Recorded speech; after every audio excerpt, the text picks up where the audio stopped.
Salut les KT, j'espère que vous allez bien. On se retrouve pour parler de Boruto avec le chapitre 58 qui va paraître le 20 mai 2021. Pour les adeptes de manga qui adorent parler manga, n'hésitez pas à rejoindre mon serveur Discord qui est actuellement dans la description. Vous pourrez trouver des informations exclusives ou notamment encore des images inédites en rapport avec les futurs chapitres de l'œuvre Boruto ou même d'un autre manga. En plus de pouvoir parler avec ma communauté et moi-même, vous pourrez participer également à des concours pour remporter des mini-lots comme par exemple des tomes manga ou tout simplement des figurines. Rentrons dans le vif du sujet, notamment en rapport avec les dernières rumeurs concernant une potentielle fausse mort du personnage de Boruto. On va commencer avec le premier thème, notamment en rapport avec l'objectif de Code. De plus, je vous donne directement dans ce premier thème une information officielle. On sait que le personnage de Code aura pour cible prioritaire Boruto. Sur les rumeurs qu'on a pu avoir, notamment en rapport avec le chapitre 58 et la suite de l'œuvre Boruto, Code aura pour objectif de révéler la menace à l'intérieur de Boruto aux yeux du monde Shinobi. En réalité, le véritable but du personnage Code, qui est l'antagoniste actuel de Boruto, c'est tout simplement de montrer le danger que représente Boruto à travers le monde Shinobi, afin qu'il y ait tout simplement des oppositions à la fois dans le monde Shinobi, mais aussi sur le monde extérieur, qui pourrait profiter au personnage de Code. Il faut se rappeler que Code est dans une optique de vengeance afin de venger son maître Ishiki Otsutsuki et de faire perdurer la volonté des Otsutsuki. Il ne faut pas oublier que le personnage de Code possède également Jubi, auquel il doit le nourrir avec Boruto ou Kawaki ou même les deux. Pour parvenir à ses fins, il va forcément devoir s'attaquer au monde Shinobi. Mais actuellement, ce monde Shinobi, grâce à la paix, il est soudé. Et pour le personnage de Code, il sera plus intéressant de le fragiliser pour l'attaquer ensuite. Comme je l'ai dit précédemment, en réalité, en se servant du personnage de Boruto, il va créer des tensions au sein même du monde Shinobi, ce qui pourrait lui en faire profiter. Il faut savoir que la paix représente un peu l'axe central du monde Shinobi, comme représentait Ishiki pour Code. Car si on parle de symbolisme, le personnage de Boruto représente la paix installée par le monde Shinobi. Donc forcément, si Code s'en prend à lui, il va y avoir des tensions, des fragilités qui peuvent se créer. Car Boruto, qui est incarné par la paix,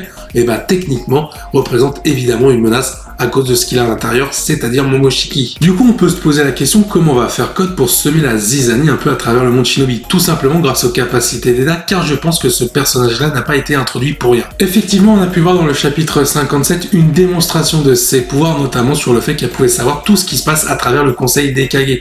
Et elle pourrait servir à Code pour savoir tout ce qui se passe concernant le personnage de Boruto. Ça revient à ce que je disais au tout début du thème, je pense qu'Eda aura un rôle majeur pour le personnage de Code, qui aura pour but du coup de faire révéler cette fameuse menace à travers le monde Shinobi, et notamment Hokage. On arrive du coup sur le deuxième thème, ça y est, Boruto est un peu à poil, la menace qu'il a à l'intérieur de lui, c'est-à-dire Momoshiki, est révélée au grand jour. Là, il risque d'y avoir plusieurs clans qui vont s'opposer concernant le cas du personnage. Tout simplement ceux qui veulent le garder en vie, malgré tout il faut le surveiller, et ceux qui voudront l'éliminer en éliminant Momoshiki au passage. On se rappelle dans le chapitre 57 de la discussion des Kage entre eux, notamment concernant le cas de Boruto. On avait un Gaara qui demandait à Naruto s'il était prêt à arrêter Boruto si celui-ci était amené à perdre le contrôle. Naruto a dit qu'il agirait en tant que Hokage et s'il faut arrêter Boruto, il le fera. Mais s'il faut le tuer, est-ce qu'il ira vraiment jusqu'à cet acte? Et c'est là que les véritables tensions peuvent commencer à diverger. Peut-être que certains Kage, peut-être Darui, Sojuro, même si Sojuro je lui fais quand même confiance malgré qu'il soit nul, pourrait tout simplement douter de la parole de Naruto. Mais un personnage comme Darui, notamment en rapport avec sa mentalité des prédécesseurs, donc les anciens Raikage,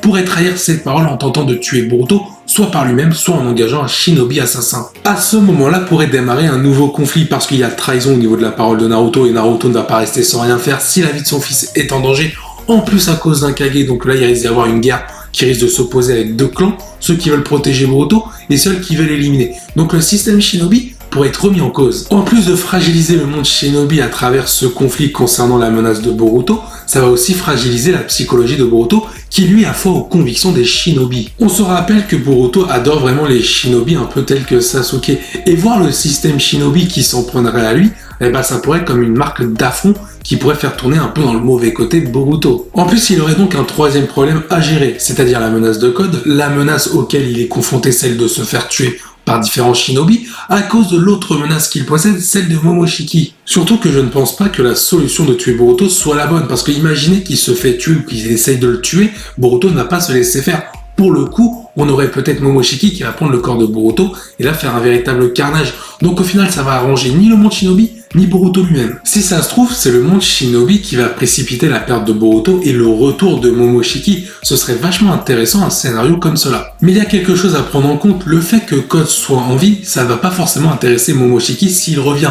donc il pourrait proposer une alliance avec Boruto. Sincèrement, je ne vois pas d'alliance entre Boruto et Momoshiki. À la rigueur, peut-être une alliance fake, c'est-à-dire Momoshiki qui promet quelque chose à Boruto et au dernier moment, il lui met un couteau dans le dos. Pour faire un résumé sur ce thème numéro 2, la trahison du système Shinobi à l'encontre de Boruto pourrait entraîner de multiples conséquences. Déjà, la première, ça va dissoudre le monde Shinobi en deux. On aura d'un côté ceux qui vont être alliés avec Naruto sur le fait de protéger la vie de Boruto, et ceux qui vont vouloir tuer Boruto et qui risquent de s'allier avec les traîtres. Du coup, le fait que les Shinobi soient concentrés par rapport à leur clan en termes de conflit, ça va permettre à Code d'en profiter pour s'en prendre à Boruto ou même Kawaki. Il y aura quand même une troisième conséquence qu'il ne faut pas négliger, le personnage d'Amado dans tout ça. Le fait qu'il soit moins surveillé car les Shinobi seront préoccupés par rapport à ce conflit, Amado pourrait profiter pour parvenir à ses fins, ses objectifs secrets. Imaginez une scène de folie à la fin d'un chapitre avec Amado se retournant vis-à-vis du village de Konoha en disant « J'avais prévu depuis le début la fin du monde Shinobi ». Ce serait un twist tout simplement phénoménal. Revenons désormais avec ce troisième thème concernant le personnage de Boruto avec sa potentielle fausse mort. Et si cette fausse mort était tout simplement un peu une dernière chance pour sauver le monde Shinobi? Peut-être que parmi les différentes tentatives d'assassinat que va subir Boruto, il y en a une qui va réussir, mais au dernier moment, le fils de Naruto va être sauvé par Sasuke. En plus, ça fait 2 chapitres qu'on n'a pas revu le personnage de Sasuke Uchiwa, et là, le faire réapparaître d'un coup pour sauver son élève,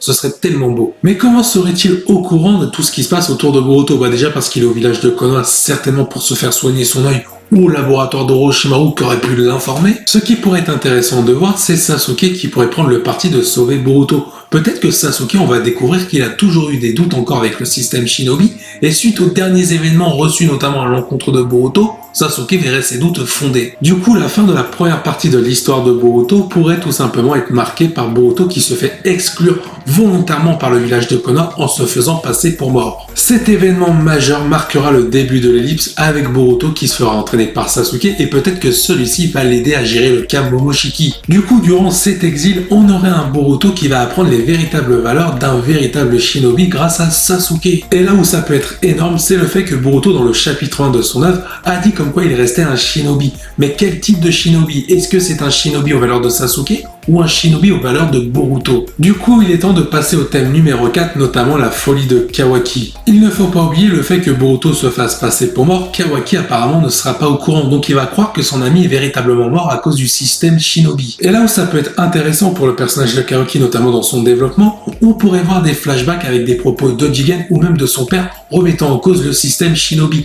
Donc le fait de voir ça concernant Boruto, Kawaki pourrait être plongé dans la folie. Cette folie pourrait être attisée par la rancœur et la haine sur le fait que les shinobi ont tué son meilleur ami qui avait tenté de le sauver autrefois. Et le fait que Boruto ait eu besoin d'aide et que les shinobi ont voulu l'éliminer, voilà, pour Kawaki, ce sera trop. Tu te doutes bien qu'il y a un personnage auquel cette situation peut profiter, c'est Amado qui pourrait retourner encore plus le cerveau de Kawaki. Par exemple, Amado pourrait proposer à Kawaki de réimplanter un nouveau Kama, peut-être celui d'Ishiki, pour pouvoir éliminer les shinobi qui ont tué Boruto. Et là, j'ai pensé à une scène où on verrait un Boruto d'un côté en train de se faire entraîner par Sasuke qui a en réalité survécu, et un Kawaki en train d'être plongé dans la folie, en train de se réimplanter le Kama grâce à Amado. Cet événement va marquer tout simplement le début d'opposition pour les chemins pris pour Kawaki et Boruto, ce qui entamera le début de l'ellipse. Selon différentes informations concernant l'ellipse, elle devrait avoir lieu entre le chapitre 59 et 60, soit entre le tome 15 et le tome 16. Du coup, après tous ces événements et après l'ellipse, on aurait la deuxième partie de l'histoire Boruto, où l'on retrouverait un Kawaki toujours rongé par la haine, et un Boruto en train de défendre un nouveau système shinobi mis en place par Sasuke. Alors attention, quand je dis mis en place par Sasuke, je parle vraiment des valeurs qu'a inculqué Sasuke envers Boruto, que Boruto voudrait faire reproduire à travers le monde shinobi. Du coup, les vêtements que porte Boruto, notamment les vêtements de Sasuke dans le chapitre 1 de son œuvre, pourrait avoir une forme symbolique. D'un côté, on aurait un Kawaki qui va apprendre la vérité sur Boruto, comme quoi il est bel et bien vivant, et il ne va pas comprendre pourquoi son ami ne l'a pas alerté, et pourquoi il défend encore le système shinobi. À ce moment-là, Kawaki va forcément voir rouge et va être rempli de colère, et va prendre ça comme une trahison. Du coup, on arriverait au combat Boruto et Kawaki, celui qu'on a vu au tout début de l'œuvre Boruto, notamment dans le chapitre 1 et dans l'épisode 1 pour l'anime. Donne ton avis en commentaire, sur ce je vous dis à la prochaine, portez-vous bien, salut les KT.